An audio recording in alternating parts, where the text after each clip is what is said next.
I'd like to welcome Alexandra Dean, the director of the amazing Paris Hilton documentary, This is Paris, which is debuting courtesy of YouTube Originals, which is fitting since this very platform would not be what it is today, arguably, without the prototypical reality star. What was your impression of Paris Hilton before you began making the documentary about her? I had all the prejudices everybody else has. I was, you know, a kid growing up in London. I was an American growing up in London, so that made me a little different. I had seen Paris Hilton, though, all over every magazine, on every magazine rack for, I want to say, 2 years when I was growing up, even though I was in London. And I had been very curious, you know, how this one teenage girl had made such an impact, because she was about my age.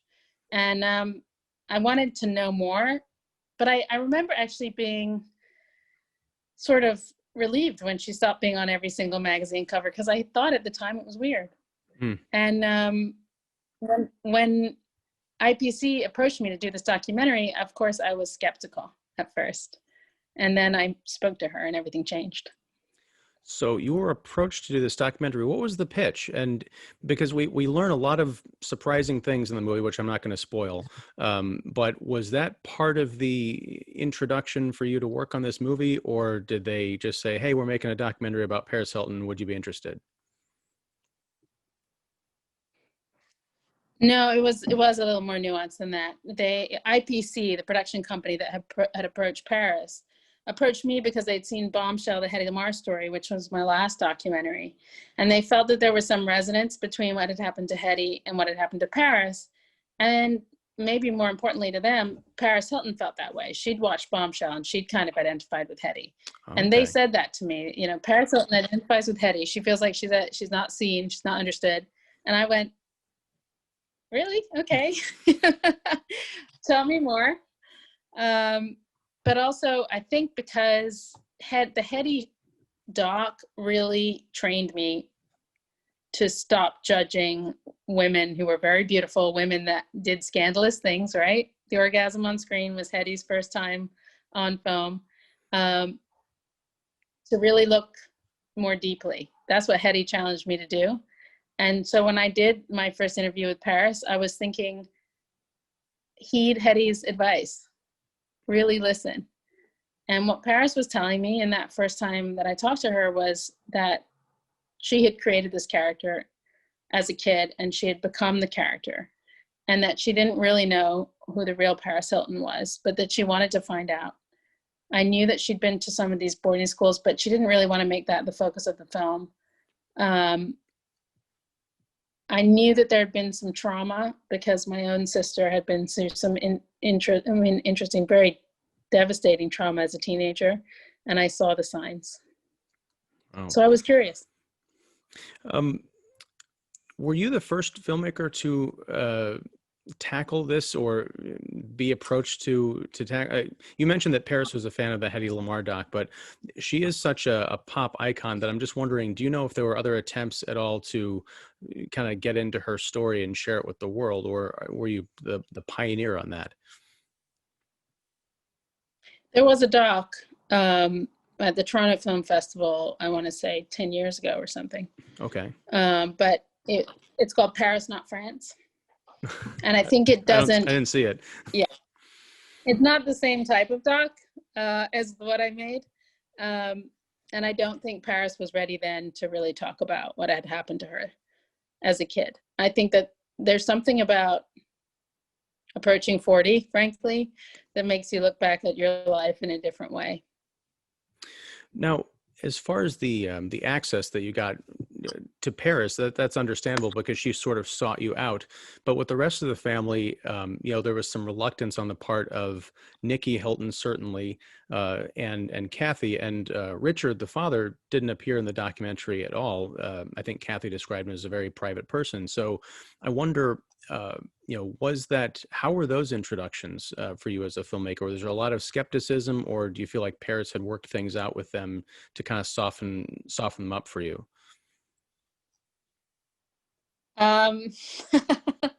There was a lot of skepticism. And the first time that Nikki called me, she absolutely grilled me. She was really skeptical. She was like, how serious are you? Are you going to do the real story, or are you just interested in the sensationalist bits, you know?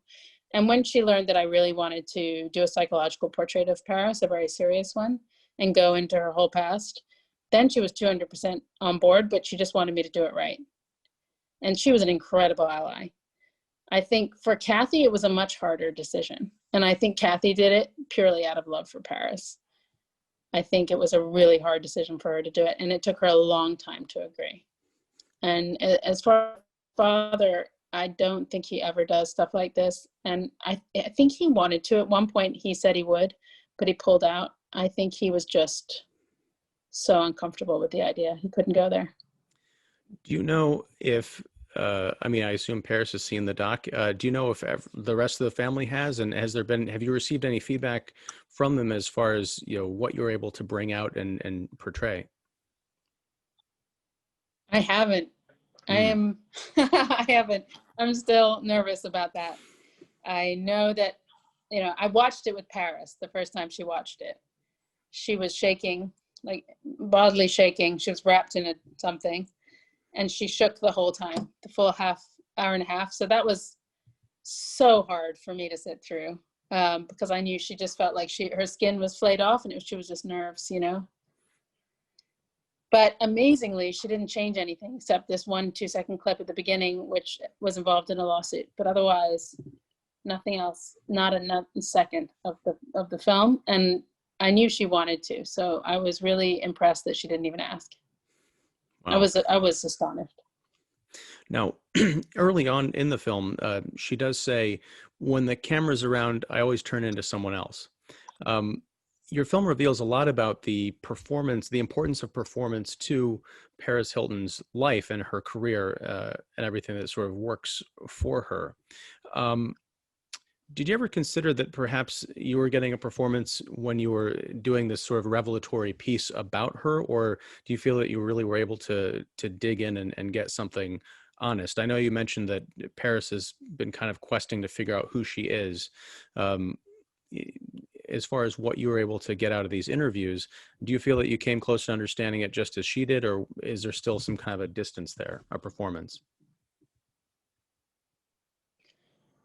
You know, I actually kind of revel in that question as a filmmaker. I don't know. I want the viewer to look at it and decide.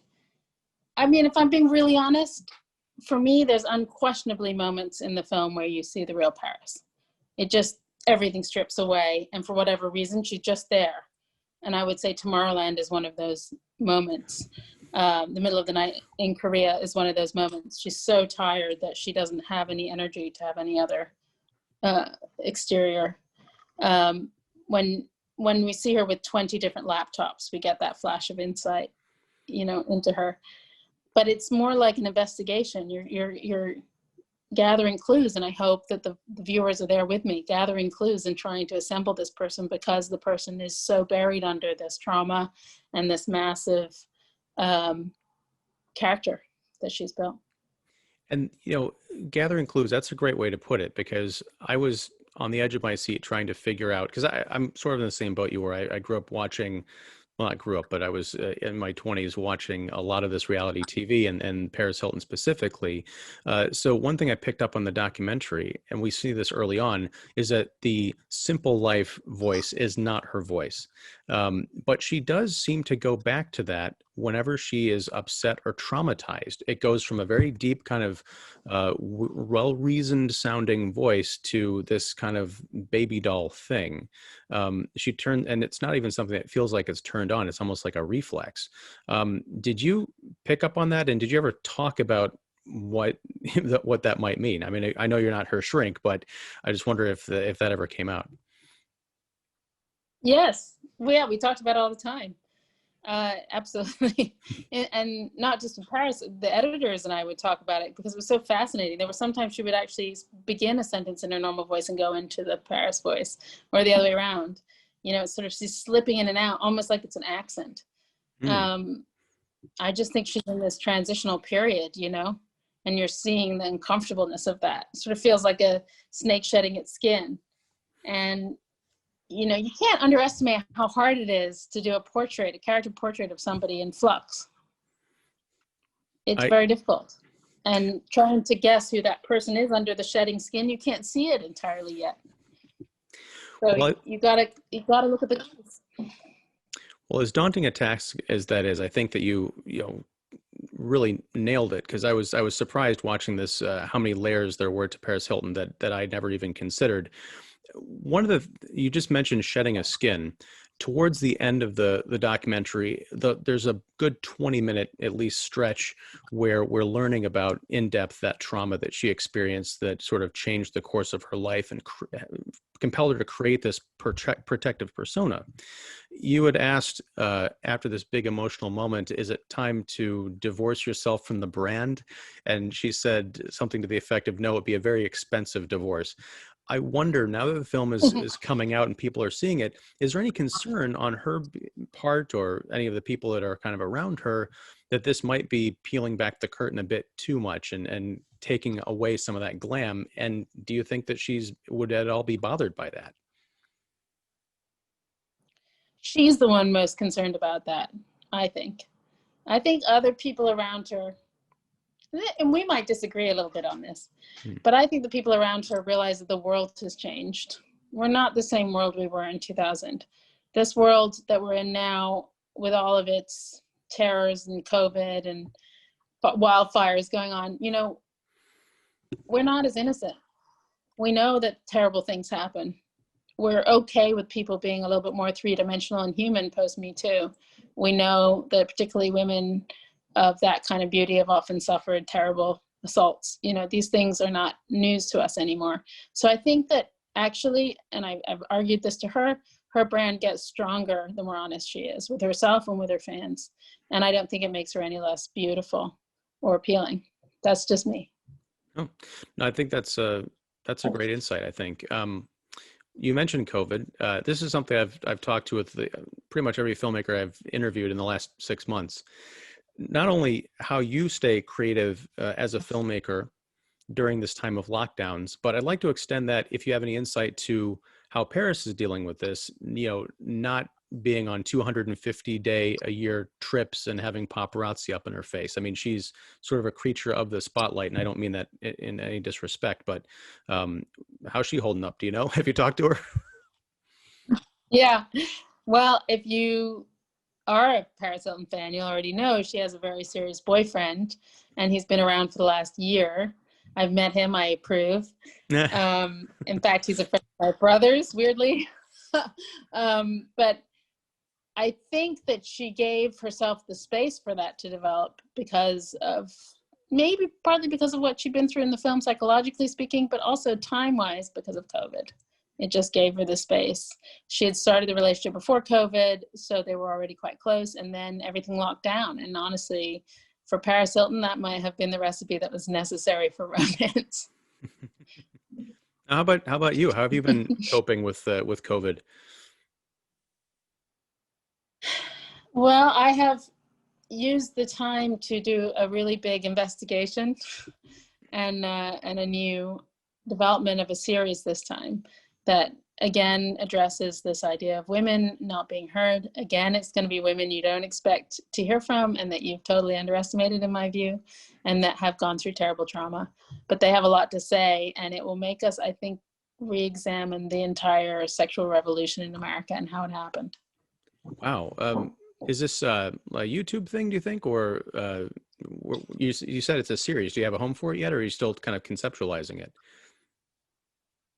No, we have a home, and it's, I can't say it yet. Okay, that's fine. It's 10 parts, and it's coming. All right.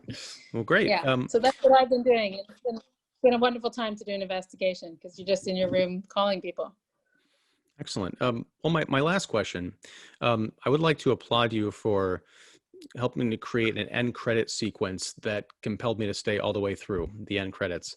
The combination, well, I mean, the combination of the early home movies and a devastating cover of a very fitting song, which I don't want to spoil because I think people should experience it for themselves. It was the perfect capper to, like I said, a very emotional closing 20 minutes. Did you commission that song? Did you discover it? And when did it occur to you that this was how you were going to close out your film? Oh, that was the wonderful Frally. Frally, I'm blanking on her last name. Can I look it up? Sure. I need to credit her. Give me 1 second. I gotta look it up. Okay. Um, I will vamp oh, by just Frally, I'm saying that so sorry. she is credited just as Frally in the credits. So I don't know. Frally Hynes. I'm so sorry. I'm terrible with last names. No worries. My dear friend and music supervisor on this, Frally Hynes, is, like, as you can hear, an incredibly talented musician, and she actually sings on this cover that you hear at the end. That's Wow. Frally's voice, and she was the music supervisor. And I said to her, like, this is like this crazy idea I have that, you know, what if we, I'll just tell them, what if we do Girls Just Gotta Have Fun, but sad? And Frally went, oh, because she's Australian, oh, and she just got off the line. And the next time I heard from her, she'd done this. She'd mocked it up. She's like, we could get any artist to do this. Like, let's get an artist to do this. And I was like, Frally, I love it so much. I just want your voice. I just want this. I just want what you just did. So she's, I think, released it now herself, Frally Hynes. And it's just a masterpiece as far as I'm concerned. I think she absolutely nailed it. And for me, it nails the whole feeling of the film. Yeah, it's one of those great kind of movie moment songs that I'm not going to be able to listen to, I think, the original without thinking about this movie and then also thinking about the remake of the song. So it's like a double earworm or something, meta something. But yeah, well, but that's thank you for talking with me. Congratulations on the film. It really is special, and it was surprising to me, and I think a lot of people are going to look at Paris Hill in a completely different way after watching it, and I think it will hopefully get them to re-examine the way that they experience everything from reality TV to celebrity gossip to politics even. It's really important, I think. Thank you. I hope it also makes people think about Insta-fame, because I think we're looking at one of the architects of Insta-fame say that it was a trap. Yes. And that she wants to release other little girls from it. So let's think about that too. Yeah. It's firing on cylinders I haven't even unpacked yet. So congratulations again. And yeah, take it easy. Thank you. All right, bye-bye. Thanks so much. I really appreciate it. Bye. All right, thank you. Bye.